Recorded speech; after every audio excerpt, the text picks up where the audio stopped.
ഹിന്ദു യുവതികൾ കരുതിയിരിക്കുക. ഹിന്ദു യുവതികളെ ലവ് ജിഹാദിൽ വീഴ്ത്തി കൊണ്ടുവന്നാൽ നിങ്ങൾ വെറും കൈയോടെ പോകണ്ട, 10 ലക്ഷം നിങ്ങളുടെ കയ്യിൽ വെച്ച് തരും. ഇതൊരു വാഗ്ദാനമാണ്.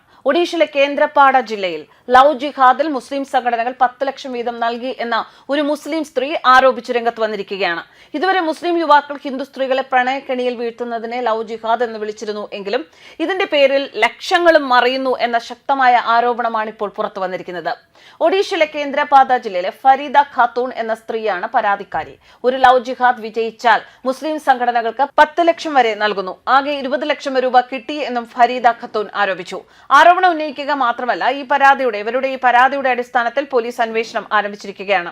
ഇവരുടെ ഭർത്താവ് താവ് സൈജുദ്ദീൻ ഖാൻ വിവാഹിതനായിരിക്കെ അവിവാഹിതനാണെന്ന് തെറ്റിദ്ധരിപ്പിച്ച് 2 ഹിന്ദു സ്ത്രീകളെ വ്യത്യസ്ത സമയങ്ങളിൽ പ്രണയബന്ധങ്ങളിലേക്ക് ആകർഷിക്കുകയും പിന്നീട് വിവാഹം കഴിക്കുകയും ചെയ്തു എന്നതാണ് ഫരീദ ഖാത്തൂൺ ആരോപിക്കുന്നത്. ഫരീദ ഖാത്തൂൺ നൽകിയ മൊഴി പ്രകാരം 2020 അവർ ജാന്തർ ഗ്രാമത്തിൽ നിന്നുള്ള സൈജുദ്ദീൻ ഖാനെ വിവാഹം കഴിച്ചു. ഇതിൽ ഒരു കുട്ടിയുമുണ്ട്. എന്നാൽ കുട്ടി ജനിച്ച് ഏകദേശം 2 വർഷങ്ങൾക്ക് ശേഷം സൈജുദ്ദീൻ തന്നെ ഉപേക്ഷിച്ചു എന്ന് ഫരീദ ആരോപിക്കുന്നു.